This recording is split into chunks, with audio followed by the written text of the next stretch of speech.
one of the things that I kind of teach for my builders to connect with architects is to go and look at the content that they post.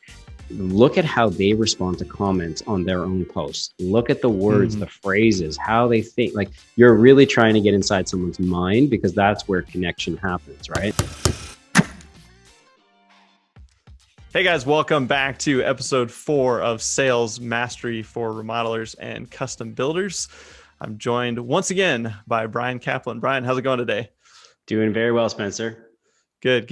I'm excited. I don't know if I'm most excited for this episode, but probably because we get into a little more of the tactical stuff, which I think anytime you're diving into a topic, we talked about the foundational pieces. It's super important to get those nailed down. And then if you're like me, you like to kind of race to the tactics, and you have to force yourself to think about the strategy first. But now we're there. We're to the tactics. So I guess as we open up this big can of worms in terms of the sales process, where should we start? Yeah, and I'm also very excited because this is that, as you said, like, we get to some tactical elements here.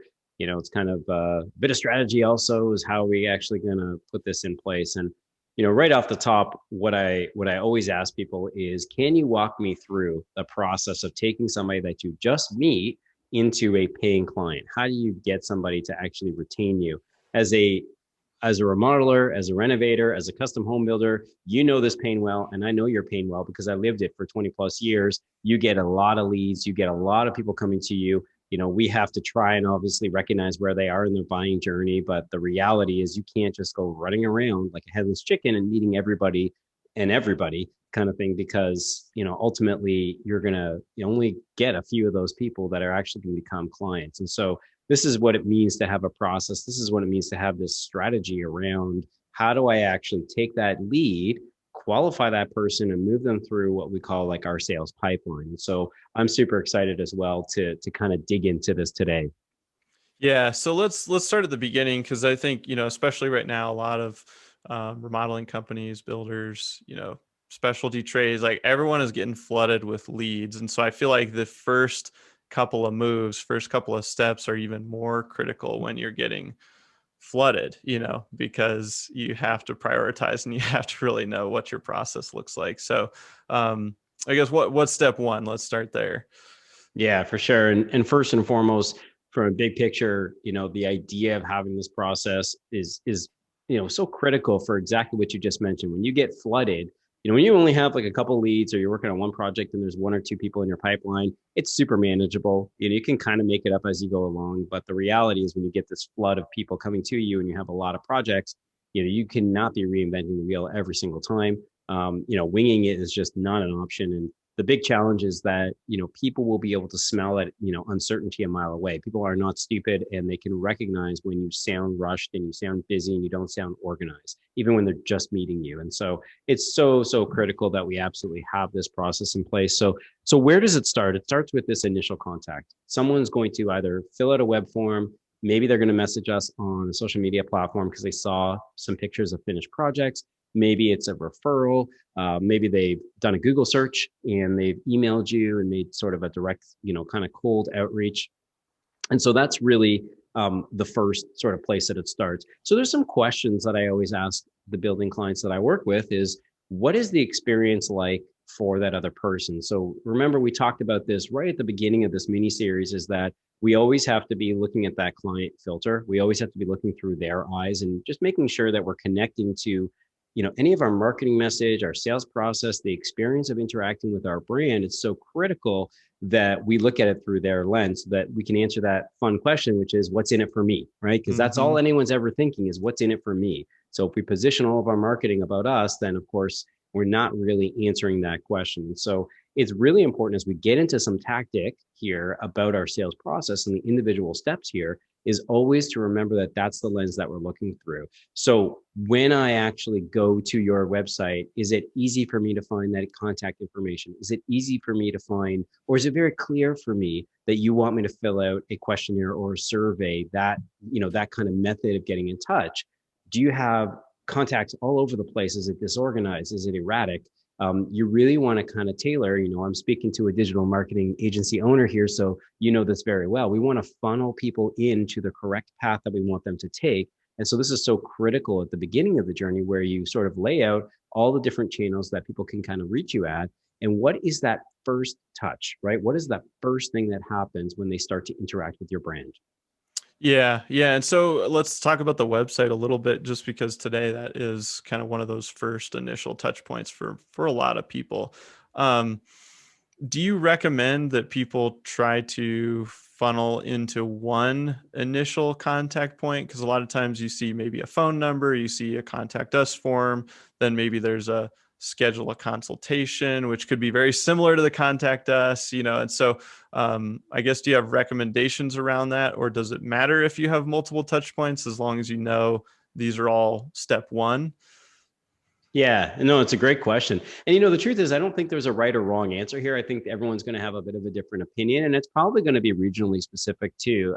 My guess is behavior, having, working with people across the United States and Canada, buying patterns are similar, but also different in different regions. So I think it's going to vary. Ultimately, I think you want to get clear with how you want to basically interact with that. And some of that is going to be about the business structure that you have. If you are a solopreneur and you basically have maybe crews in the field, or that are subcontracted out, and you're just running around from project to project, if you have your phone number, your cell phone number on the website, and someone calls you in the middle of a busy day and you answer the phone sounding like you're in the middle of a busy day, you're not setting that great first impression. So then that might guide how you actually steer people from your website. You might want them to go and actually have maybe that call to action button that's in our upper right hand corner of our website is more schedule, maybe an initial meet and greet.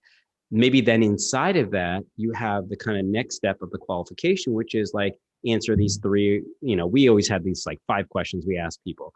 So figure out what those questions are. You're really just trying to get a barometer check on who this person is, timeline. You can ask the budget question, but as I always talk about, asking somebody the budget question when they're completely cold traffic is like stopping somebody on the street and asking them to open up their web browser and show us their online banking and how much money they have in their bank account. There's no difference here, and you're never going to get the right answer. So for me, I've always found it a bit of a useless question personally.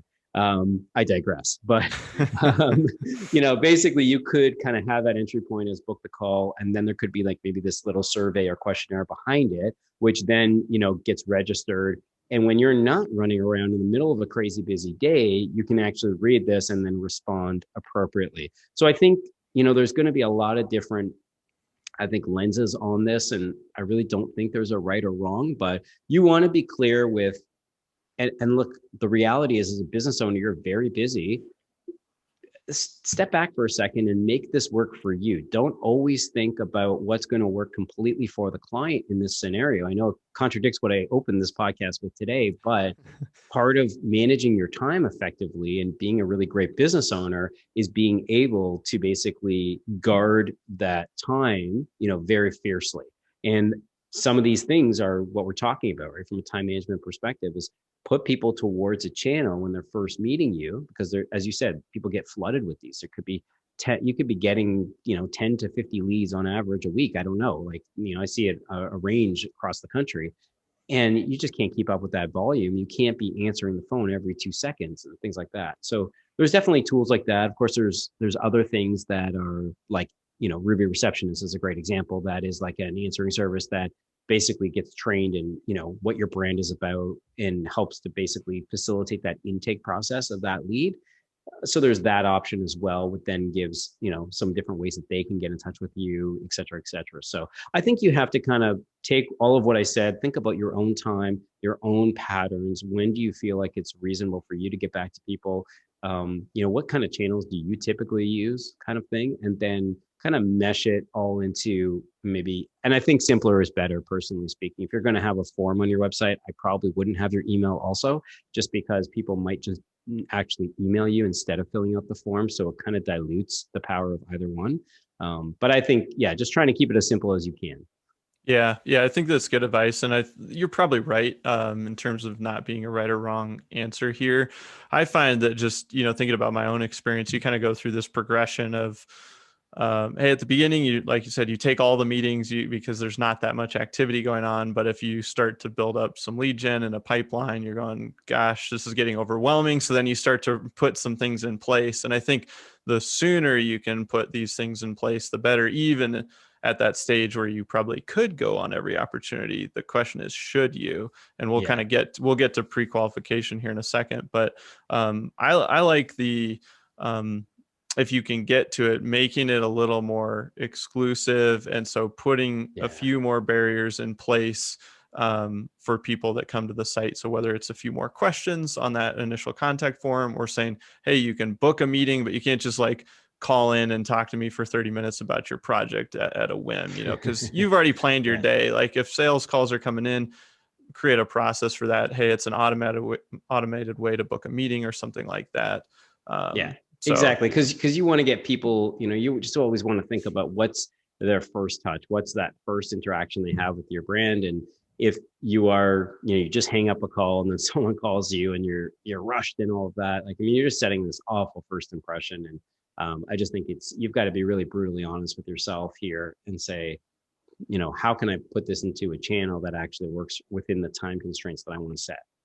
yeah, yeah. And I think one move that we made to kind of like take that a step further, I think we did this maybe about 18 months ago or a little longer, but instead of, contact us being the primary call to action, we said apply to work with us. And Yeah, I think that may or may not make sense for everybody listening, but that adds another barrier of kind of exclusivity. It also represents that, hey, like not every project is, a good fit for us. And so it just frames that initial call, I think, in a positive way. But for um, sure. again, you can kind of adjust these levers, make it easier or harder to contact you, depending on if you need more inquiries or less inquiries, and you're trying to ratchet up or down quality. But let's Yeah. say somebody kind of simplifies this process. They have a schedule a consultation button. They start getting inquiries. Like, what does that next step look like when we start to actually like talk to these people and figure out if it's a good fit? Yeah. So first and foremost, again, we want to always use the mirror here. And what does that mean? That means that we've got to be brutally honest about the lead that comes in and decide if it's something that is within our wheelhouse, something that we're interested in, and quite honestly, something that our company is actually structured for. I can't tell you the number of times I hear from bigger builders when they talk about smaller projects that they slot in the in between, their bigger projects type of thing. And the reality is that oftentimes they're charging the same margin on those projects. And basically what that equates to is them losing money and leaving money on the table. You can actually stay home and go broke is kind of as the expression goes. And, it's just being really brutally honest and saying, is that the type of work that I want to do? Some of my coaching clients need to hear this from me where we're talking about a specific project and it's a small project, something that they don't actually want. It's not the goal of where they're trying to get to. And I just kind of reflect with them and I say, hey, if this isn't the type of project you want, then why are you even entertaining it, kind of thing? And I use that line, stay home and go broke. And it kind of resonates and you start to understand that. So I think when people first come in, it's got to kind of pass through your own filter first and say like, look, the language that someone's using can often tell you a lot about how the relationship is going to go and who they are. And I'm not saying to judge a book by its cover and only by the words that they submit on like an email or a form, but oftentimes it gives you insights into who this person is. I think to speak to your point about the apply to work with us, one strategy that some of my builders use is they actually put in their social profiles and also even on their website when they're booking the next projects for, like they're entering Mm, projects into design for, so right now, we're in the fall and they might say we're booking new project starts for spring of whatever year kind of thing. And that I like that. actually, Yeah. yeah, it's kind of like one of these things we always talk about friction, right? And sometimes friction it's not just because we're tightening the noose a little bit on who we're going to let through the gauntlet. The reality is, as you said, people want to feel like exclusive. So it's counterintuitive, but it can really work for you if you actually set some of these parameters because it gives this sort of esteem to your brand. And people are like, hey, I want to be part of that pack of winners. So, Yep. I'm going to, yeah, I can wait till spring kind of thing. You'll actually start to change someone's thought pattern when you do these little sort of touches. Yeah, and on the flip side, it also starts to get rid of those people that want the project done yesterday and can't wait, and they're Correct. just going to rush you and they want to skip through your process and not follow any of your rules. So, 100%. yeah. Exactly. It's about being, Spencer, you and I talk about this all the time, being intentional, right? Hmm. And that's kind of the idea here, is that your sales process should be intentional. It should be a reflection of how you actually want your life to go. But let's be honest, in, this remodeling space and custom home building world, in this, SMBs and smaller businesses, like, it's one and the same, right? Your personal life is often driven by this business life. And so it's really just about carving out, your own time and carving out the path that you want. We talk so much about client experience, and it's super important, don't get me wrong, but bigger than that is, you can't take care of somebody else unless you're taking care of yourself first. So I think Yes, carving love that that. out is really, really important. Yeah. Yeah. I first heard that concept. I think it was in Scott Adams' book. What's it called? How to Fail at Everything and Still Win Big, or Yeah. something like that. And Right. yeah, but he talks about that. He said, like, once you take care of yourself, then you're in the best position to help others. And so if you're running around ragged, you're not going to be much use to anybody, whether it's your team, your clients, your family.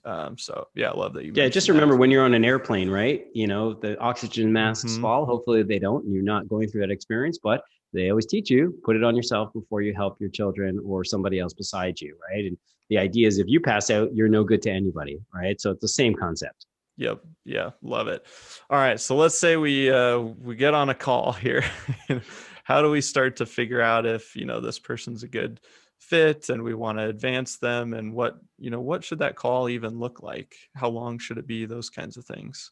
Yeah. Well, I'm going to even back up before that call. I mean, Cool. assuming that we don't necessarily have the phone number on our website, or the phone number that's there goes to maybe our receptionist, or, an administrative person, or somebody like that.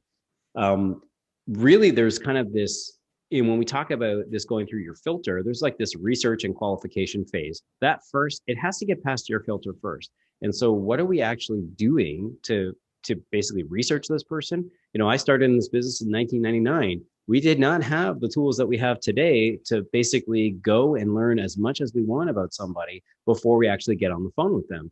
And, so everybody listening to this right now, you're at a massive advantage. You're in a time, like a point in time in the world where you have all of these opportunities to go and learn about somebody before you actually hop on a call, which also helps you to determine if this is, can pass your filter, and is something that we actually really want to kind of entertain.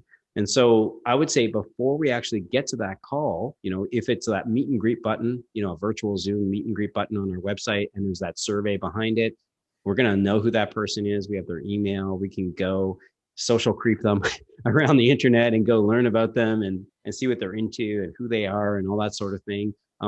There's going to be some cues in there that are going to help you figure out, if this person should be booked on another call. And like we talked about with potentially putting booking projects for spring, again, like you said, if someone wants to go next week, which we know there's a lot of people that fit that characteristic, and they're not going to respect our process, they're going to, only add to the chaos in our life.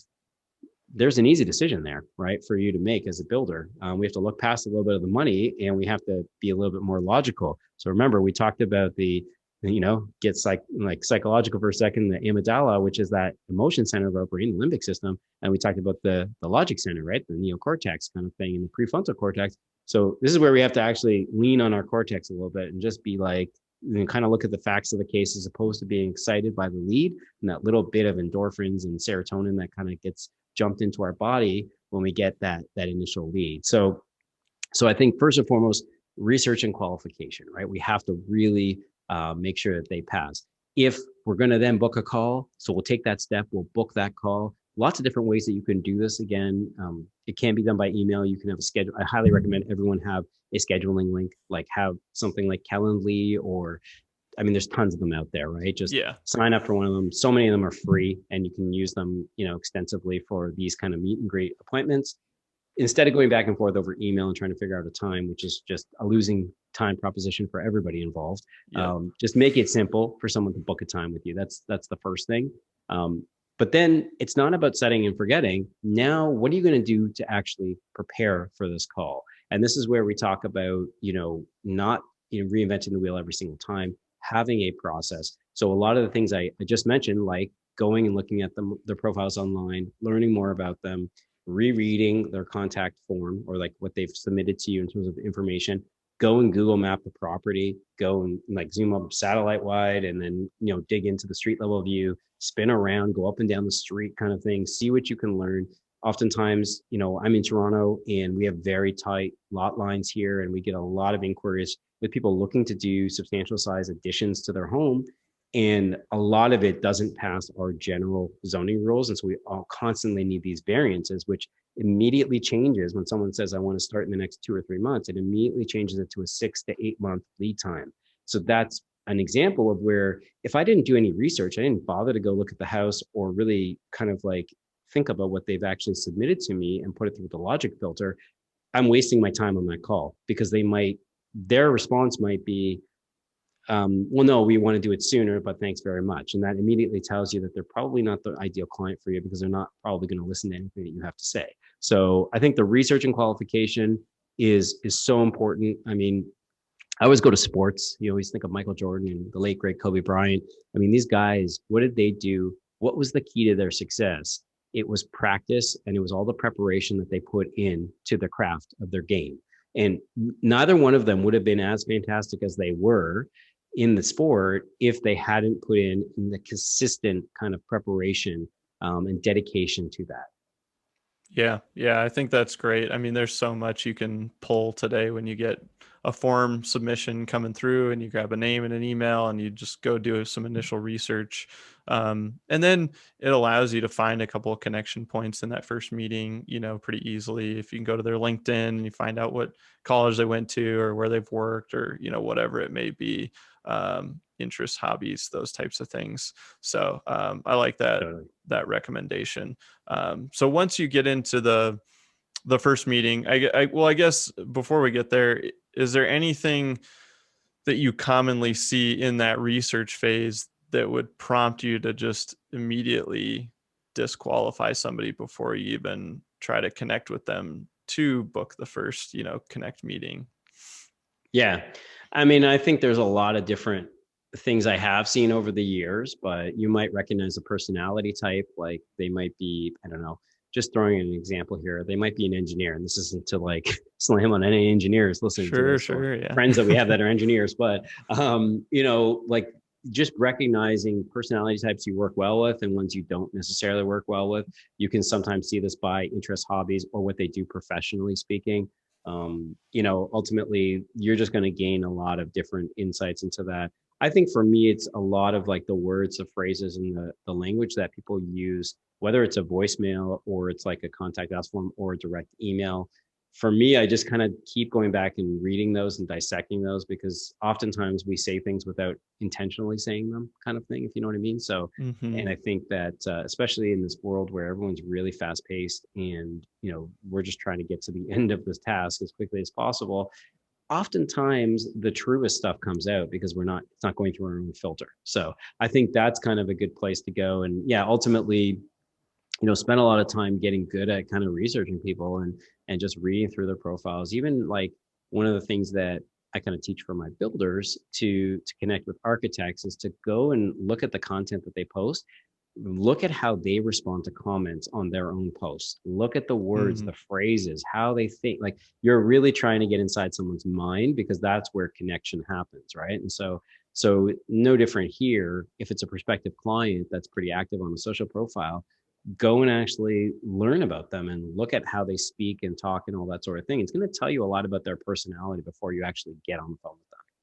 Cool. Yeah, good advice. So once you've done all the research and you're like, okay, I think I'm prepared. I'm ready for the first meeting. How do you set the stage for that meeting? What kind of format is it? What's the purpose of that meeting?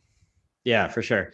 And I think, fundamentally it's about having a process and not basically reinventing the wheel every single time. So you always have to go into a meeting with an agenda, right? It doesn't matter if it's a meeting between colleagues, a meeting with a potential client, a meeting with your designer or your architect. You should always go into every single meeting with an agenda with some clear objectives.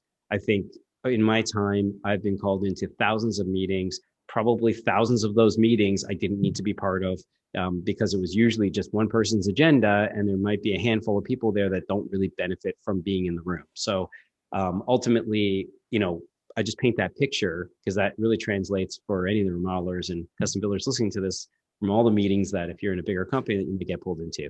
But when it comes to a client, it's really critical that we have an agenda. So it's really an opportunity for you to, and this is how I always approached it, and it might be different for other people. When I interviewed people for a job, so if we were hiring in our company, I would ask really random questions. And I think I've probably talked about this before with you, but I'd ask super random questions about people, like what was the last 3 books they read? Where did they go on holiday last?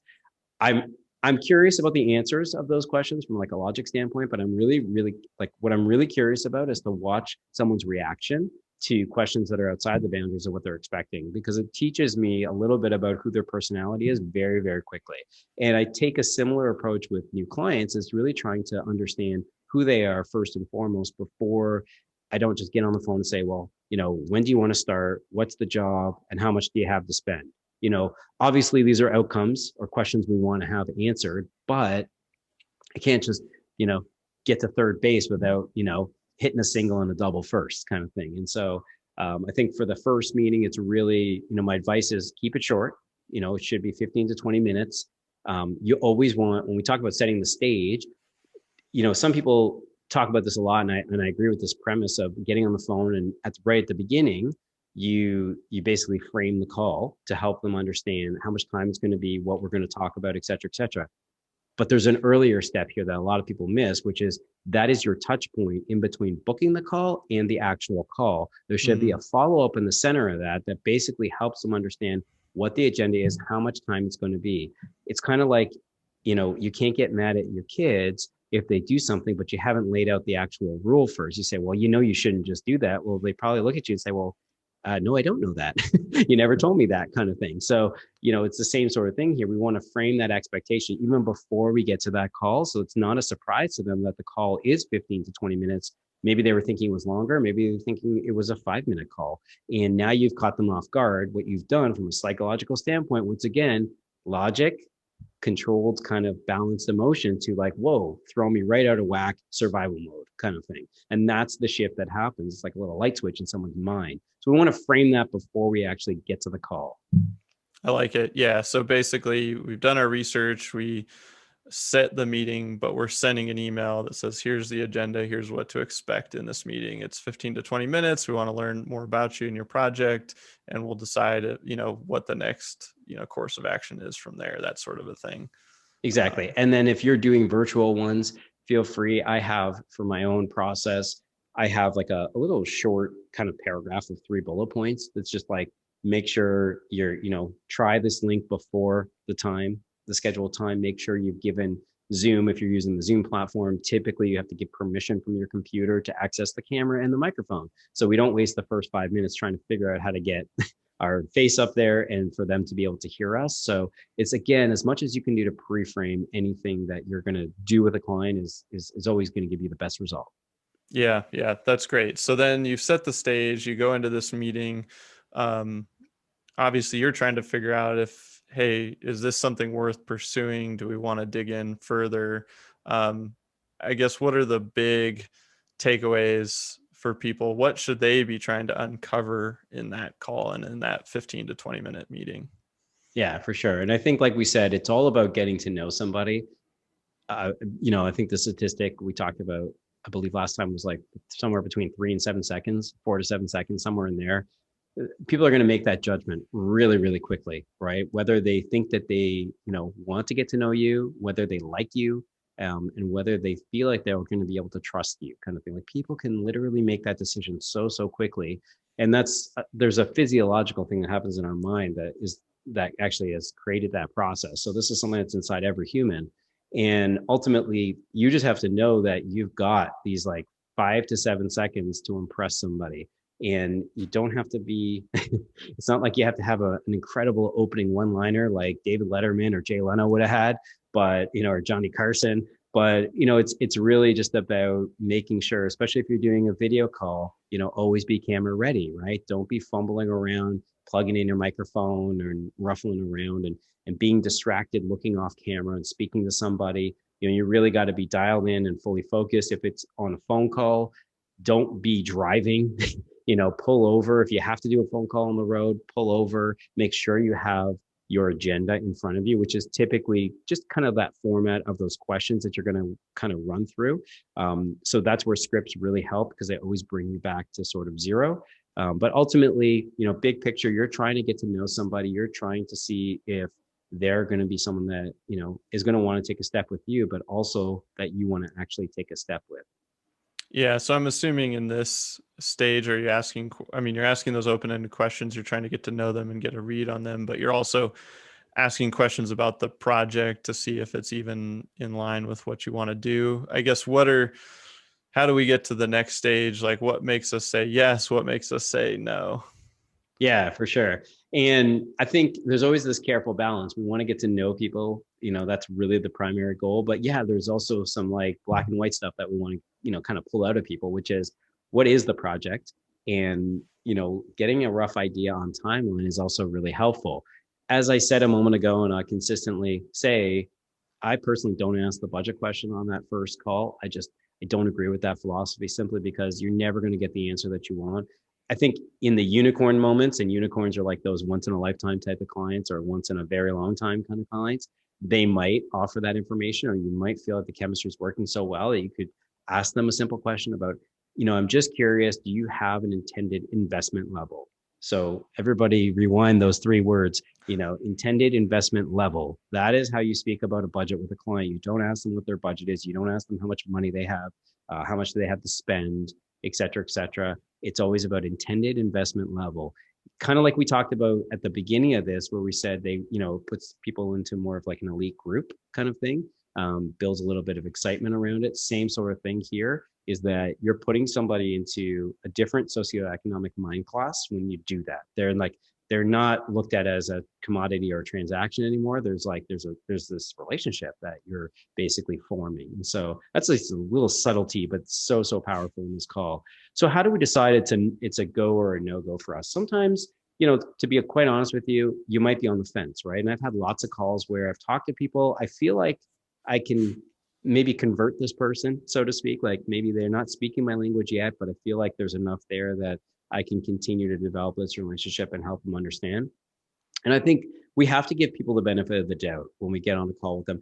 If they have taken all the steps so far, because remember, we've added some friction in the process. We've created a call to action on our website or Instagram page or our Facebook page, whatever it is. And we've gotten them to go through a couple steps so far.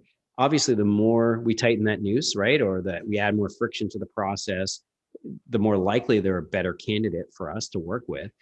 We also just have to understand that we're asking people to do something that's probably a little bit different what their own natural behavioral patterns would be. So we have to give people the benefit of the doubt. And sometimes that means that you are going to book a second call, whether it's maybe a virtual call or it's an in-person, meet and greet at their home. You do kind of sometimes have to, as I said, give the benefit of the doubt. But at the same time, pull that mirror out. Everybody by now should have a mirror in front of them. I should have probably said that right at the beginning. It's like, go get a mirror when you're listening to this mini series. Unless you're driving, please don't use the mirror. Yeah. You could use your rear view mirror, maybe. Yeah. Keep your eyes on the road, people. It's just kind of get that mirror out again and just be brutally honest with yourself. Is this the type of project that I want? Is this the type of client that I really do? Like, were there some red flags? There's some things that they're saying that are just kind of like, making me pause for thought kind of thing. So there is a careful balance here. Again, there's no right or wrong. The goal here is that you're trying to manage the most precious commodity that every human has, which is time. And you cannot be running around to go meet every single person that first calls you and that you first speak with. So this is that next kind of layer of, I would say friction. And then you have to decide, are we going to actually meet next? And what's the most appropriate meeting? Should it be another phone call or a Zoom call? If we've done like our first as a phone call, should we do a Zoom call next? And then I meet them in person? Or is, what's that kind of next step? What makes sense for the process? Gotcha. Yeah. So let's assume, yes, we've made it this far. We talked to somebody and we're going, yep, this is a go. What do those next steps look like, either in recap, teeing up the next meeting, and then what's the goal of that next meeting? For sure. And here's what I'm going to say. Either way, so we're on the call and say we decide that we're going to go to the next call. We want to introduce the topic of what it's going to be. So we're going to say, I think a great next step for us would be that, and sometimes there's a lot of different conversations that happen. Maybe a spouse wants to talk to their spouse, or their partner about the conversation you just had, because maybe both of them haven't been on the phone call. Maybe there was a specific timing event in their life. They're like, look, I'm really busy for the next 2 or 3 weeks, but I wanted to just, kind of reach out now and start the conversation. So you're going to have to kind of improvise based on what I'm going to say next, but you've got to know what kind of that next action is and introduce it at the end of that call. We always talk about the commitments, right? Micro commitments in the sales process. You want to create velocity and and maintain that velocity through our pipeline. In other words, can we move this person all the way through that process? We've got to get these micro commitments, right? We should never leave that call with okay, that's great. Thanks so much. We'll be in touch kind of thing. We'll be in touch means thanks so much. We'll never call you again. Yeah. To be clear. If you think that means they're going to call you, think again. And maybe it happens, but it's very rare, as we all know, right? When someone says, let me think about it, we're blah, blah, blah, rarely, without you persisting, will that turn into something. So first and foremost, we've got to kind of frame that expectation. The next step there is, no matter if we're talking about going and applying for a job or going and working with a prospective client, it's the follow-up, right? The follow-up is so critical here. It does not have to be the minute after you hang up with somebody, but in a very quick time frame. If it's early in the day that you speak with somebody, by the end of that day, you should have a follow-up to them. It doesn't have to be elaborate. In fact, it should just be a template that's in your email settings, whether you use Outlook or Gmail. You can set up a template that's just, thanks so much. It was great to connect with you this morning. This is what I feel our potential next step is, or what we discussed on the call kind of thing. Here's my scheduling link, or whatever it is, right? Like finding that next actual call to action and sending that out to them and making sure that, we've actually followed through on what we've set. Yep. And I think even just if you do those little things, you mentioned it before that first call, sending the agenda and then doing the recap and if you do those, you're going to set yourself apart. I think that alone, let alone actually what happens on the call. And obviously you want to do a good job there too. But most people don't do those little things. And absolutely, that gives that customer that comfort, and they're going into this a little bit blind. And so the more information you feed them, you show them the next step, they're going, okay, I see the path. Like, I'm comfortable with that path. Let's keep going. And I know you talk a lot about confidence for yourself, just having this process lined out. Absolutely. I guess, yeah. What do you think the power of that is, just in having a sales process and connected to your own confidence? Yeah, for sure. And, when we talk about confidence, what we're really talking about is the lack of rejection. It's really, if we boil it down, right? Rejection is that self-esteem and rejection, very closely related, of course, but those emotions are like the most sacred of our survival tactics as humans, right? It's why salespeople will hesitate to pick up the phone and call somebody, and they'll send an email. It's why your project manager, even though you're like, pick up the phone and call the client, they'll go and send an email, right? It's because we guard rejection fiercely, right? We also avoid confrontation at all costs as humans. And so ultimately, confidence really is going to come from giving yourself the tools in place, a framework to work from that you can just keep repeating, so you don't have to kind of guess at the next step. Because when you guess at the next step, you're chipping away at the armor of your own self-esteem, right? Because it's where the mind goblins come in. Someone used that on like LinkedIn, a friend of ours. And I was like, oh, that's a great term. I always use the analogy of that water seeping through a foundation, but mind goblins is a great one. That's a good one. Yeah. They start creeping in when you're like, what should the next step? Wait, does that make sense for this kind of thing? And that's where you start to get off track of your, what should your process be? So that's why we always have a process, and then we've got to follow through with that process. So that's what really helps build that confidence, because you're not as likely to second guess those steps if you keep the repetition going with it. Yeah. Yeah. And I think too, just anytime for yourself the steps, it does the same thing, like we talked about for your end customer or prospect. Like, everybody knows the plan, everyone's just moving down the same path, like everybody just feels better about it. And to your point, you're not guessing or going, oh yeah, what do we do next? Or, oh, I Yeah. did this last time, but I think this will make more sense this time. And then you end up with all these like fragmented prospects in your pipeline and in limbo land. And yeah, not a good Yeah, thing. So for let's get sure. back to, you know, moving through the steps here. We kind of talked about the research, pre-qual. We go through the first meeting, we're sending our recaps, we're sending our agendas. We get into that second meeting. Where are we headed next? Yeah. And let's assume that like our second meeting is like an in-person meeting, which I know is a very Sure. common thing in our industry. It's a very personal thing, right? We're working in someone's home. We're not working on a project. We're working in their home. There's another little sales subtlety for everybody here is speak about it as a home always. Don't talk about it as a project. Don't talk about it as a house, a site. Talk always about it in your home. That's that kind of personal connection really helps you stay connected to your client. So little subtlety there. But imagine that we're going to someone's home and we walk up to the door. First and foremost, what do they say? 5 minutes early is on time is late, and late is unacceptable. Right. So it Yes. doesn't mean you have to knock on the door 5 minutes early, but it means you have to be there 5 minutes early. If it's a really hot summer day and the place is maybe only a mile or two down the road, you're like, I'm going to bike there, and you show up and you're soaked kind of thing, like you just got to think about all these little things and prepare properly for this meeting, because as soon as they open up that door, that's when your 4 to 7 seconds begins, right? That ticker, that stopwatch starts, and before you know it, it's over kind of thing. And that first impression is going to set the stage for not only that entire meeting, but really the potential, closing of that deal. And it sucks because, I wish I could give everybody an insight here to tell them, you can lengthen that time frame, but this is something that's pre-programmed in our minds. So we have to think about all the different things. If you've been running around all day, you haven't eaten lunch, you're feeling a little bit irritable, you're really tired, et cetera, and you get there, is what kind of emotional presentation are you going to give somebody? What kind of impression are you going to give somebody when they open up that door? So always consider, much like the airplane analogy, I'll always come back to it. You have to take care of yourself. Make sure that you guard some time for lunch and you go and you eat. Make sure you've drank water. Make sure you haven't had 25 coffees and you're sitting at the table and your legs just jittering and you can't stop it. Because I think we've all been here, right, folks? I Yeah, mean, cut yourself off at 15, guys. Let's yeah, that's right. That's right. Yeah.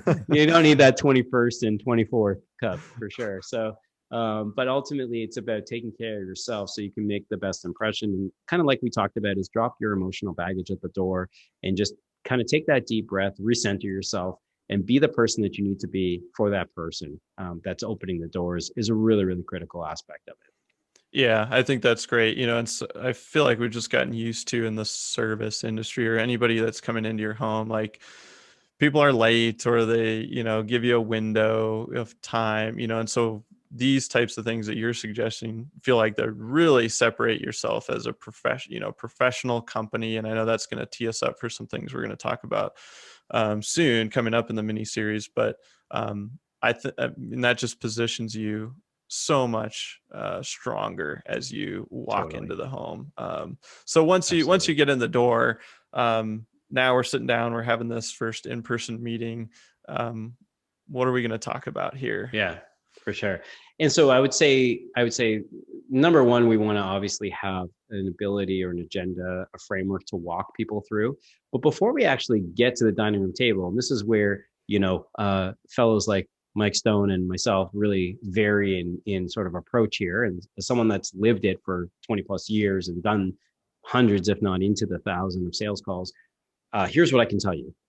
Everyone's favorite topic is themselves. If you are a modeling contractor, people just want to show you everything they hate about their house. If you ever want to fill the space of silence, ask somebody about their house and what they don't like. The great thing about this is that there is a bit of a rush, like an emotional rush, when you get to the door. Again, painting the picture here, you're running around, your appointment's at 3 p.m. in the afternoon. You haven't eaten lunch. You're starting to get a little dizzy, et cetera, et cetera. You get to the front door. So we all visualize we're in that state. And then you're like, okay, recenter myself, drop that baggage. I'm going to go in and be the person I need to be. You still got this pent up emotion. But the reality is that the person opening the door feels very similar. You are a stranger to them virtually. And ultimately, they are letting you into their home, and they're going to be sharing personal things with you, right? Personal details that you're in their home, et cetera, et cetera. And this is where I think there's a bit, hopefully an aha moment for a lot of people, is that just recognizing that other people are pretty nervous about this as well when they walk in. I coach a lot of people in the sales realm, and people always say to me, like, I'm so nervous when I get in, I don't know what to say, et cetera, et cetera. I'm like, look, you just have to like imagine there's a mirror in front of that client now. They feel actually fairly the same way. And so you want to be able to guide this conversation and the process of the meeting or the agenda of the meeting, but you want to give the illusion of control to that homeowner. And the way that you do this is by asking them, first of all, stating the agenda and saying, so what we like to do is typically, now I always like to walk around the house first personally. And then we would sit down and I'd love to walk you through our process. And that's how I would introduce it.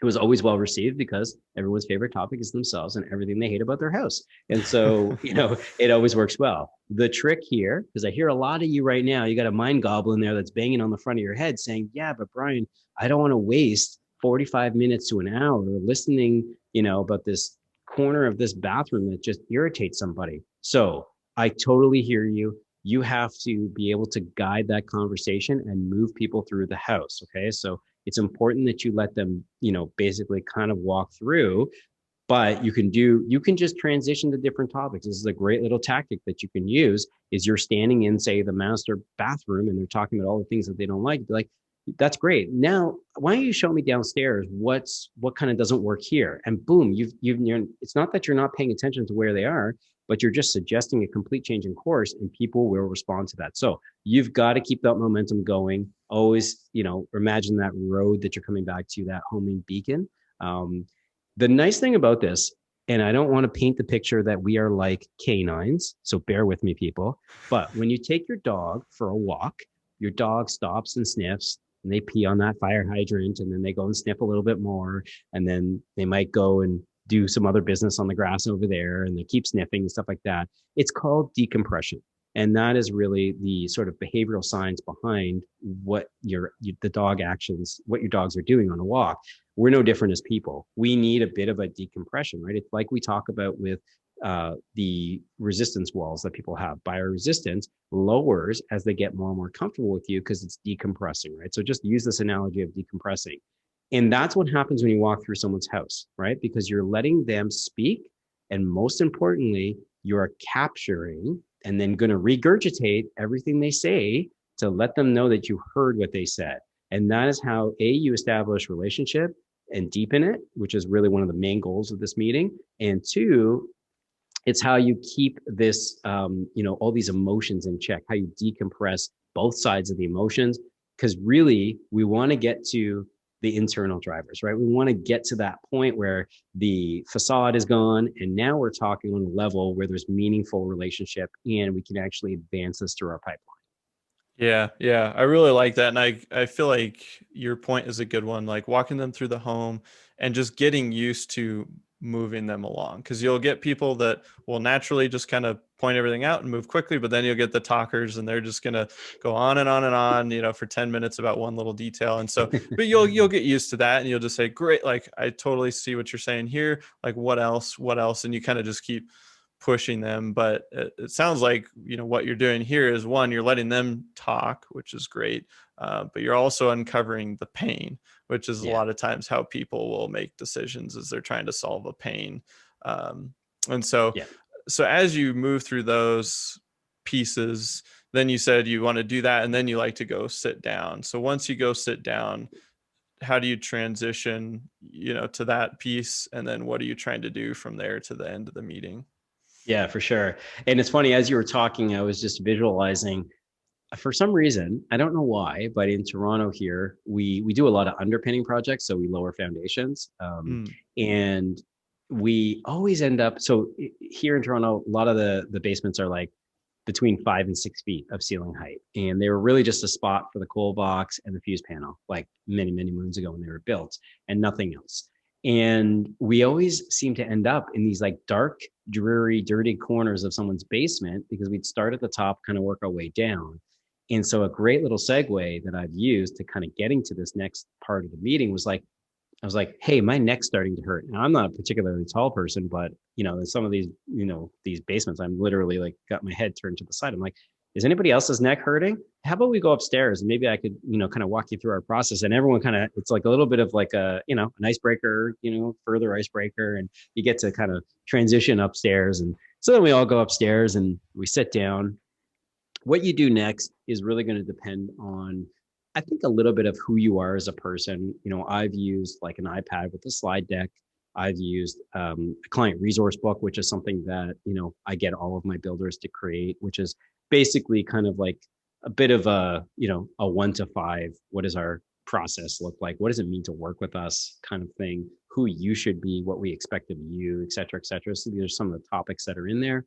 So maybe it's that you're going to go through, or maybe you have more of like a presentation binder. For a long time, early in the early 2000s, you go to meet somebody and it was really like one of those black photography like portfolios that you just kind of flip through with the actual shots, like 35 millimeter color shots that are taped to each page in some sort of artistic fashion, or lack of artistic fashion, I should say. And you're just kind of flipping through them and showing them, work. Obviously, the world's changed immensely. All of that's on your website. They've seen that before you meet them.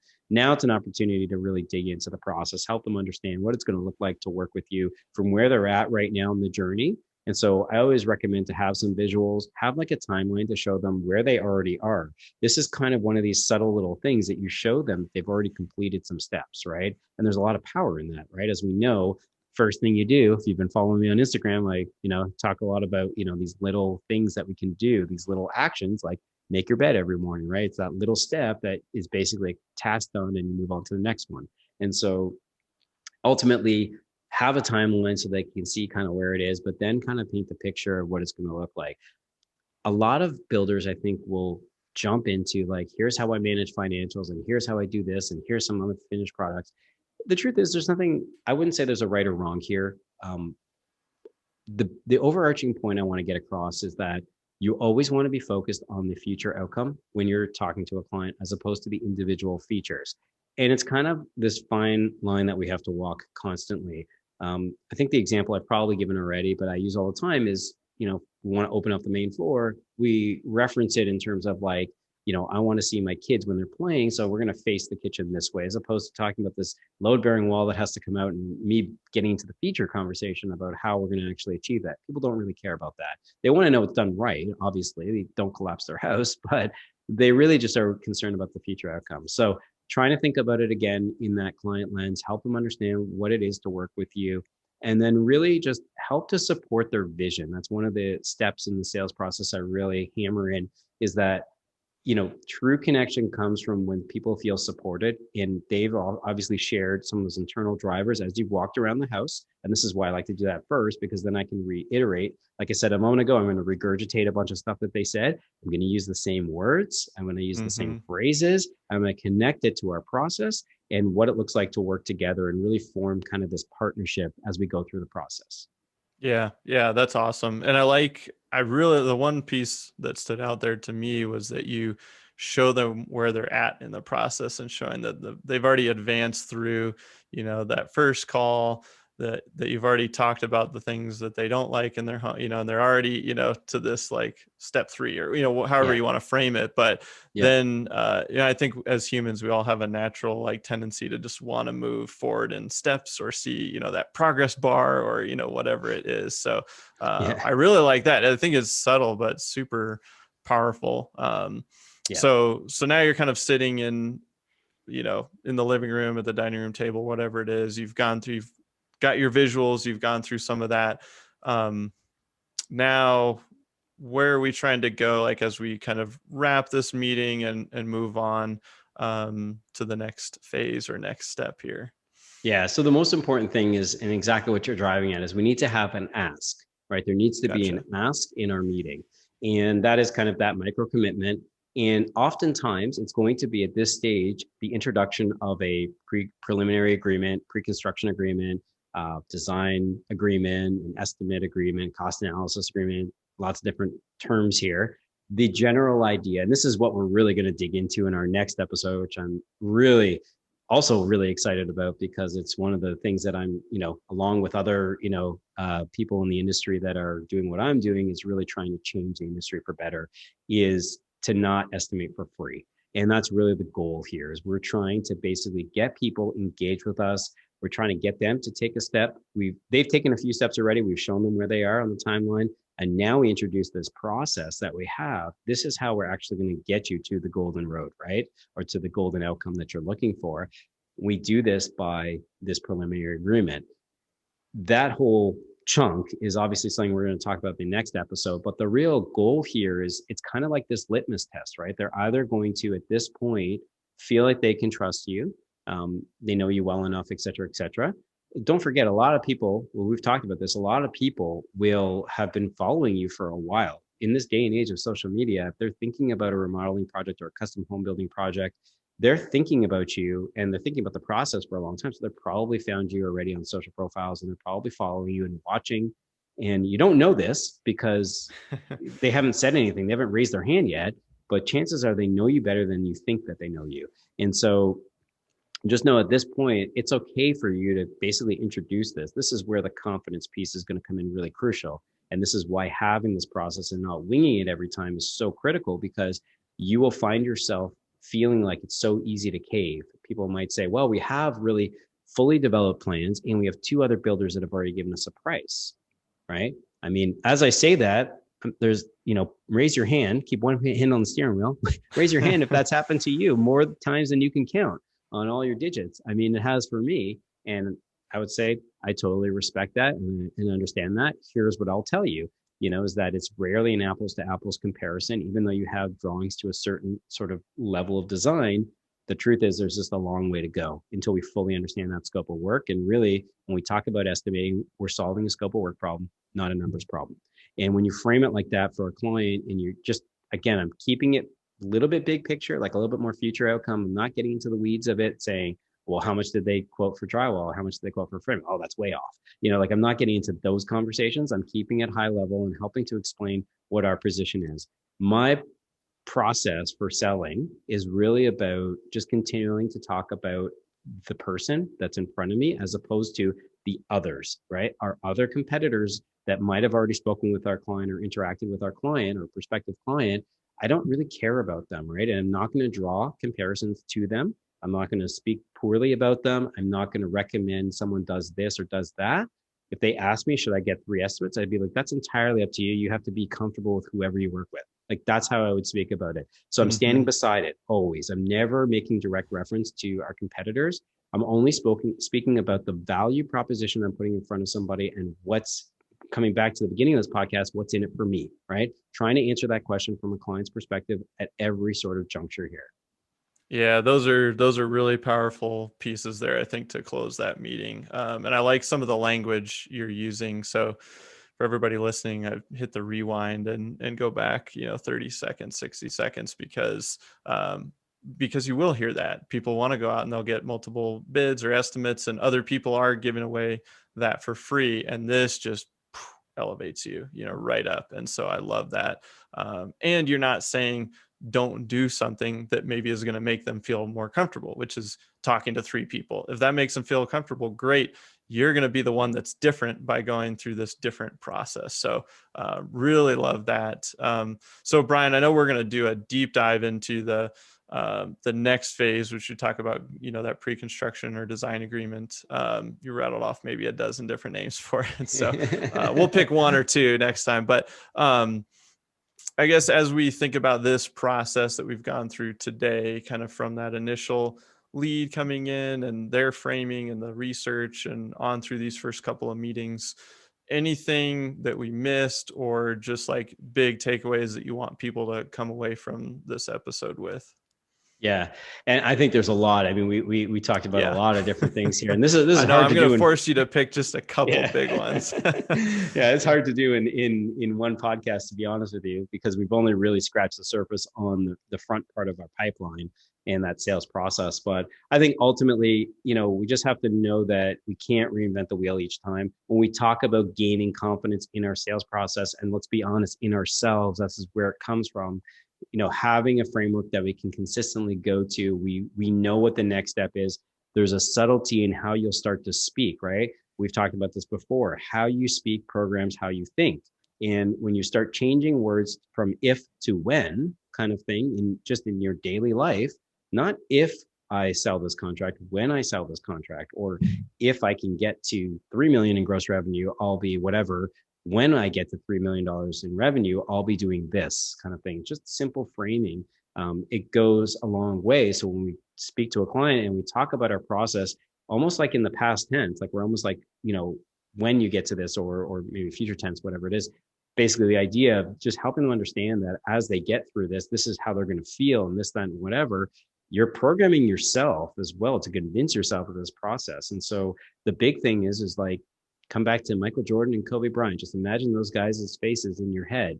Those guys were like arguably the two best basketball players of all time, which I might get some slack for saying that. But you never know. We'll check the IG comments after this episode drops. We'll but see where people's loyalties lie. Yeah, exactly. Those guys, the greatness came from getting the reps in. And so, do everything you can to consistently like work on this process, but just keep going through it and get the reps in and get the reps in and get the reps in. Eventually, I'm telling you, you may not agree with charging for estimates as you're listening to this podcast. Hopefully, I'm starting to turn the tide, and the goal is in our next episode, I'm going to fully turn you and convert you. But ultimately, it's just going to come from saying those words to somebody, internalizing their body language and their reactions, and listening to all the objections, and just getting better at helping continually frame the benefit for them, and just programming your mind over and over and over again. Yeah, I love it. Well, and yeah, we'll do a deep dive into the paid section, paid agreements, and hopefully you will, turn everybody, to the dark side. But it's really the good side. You got it. So no, this is awesome, and hopefully everybody listening, you guys took numerous takeaways out of this. We'll recap it in the show notes and everything. But I know I had several takeaways myself, and I feel like each section there was little nuances, little details that you can implement that'll just elevate your process, even if you're already doing some of these steps. Like just making those tweaks, those optimizations will really help. So Bryan, thanks so much. And for everybody listening, stay tuned. We'll see you back here in episode 5, where we're going to talk about getting paid, which is a good thing. Thanks, Bryan.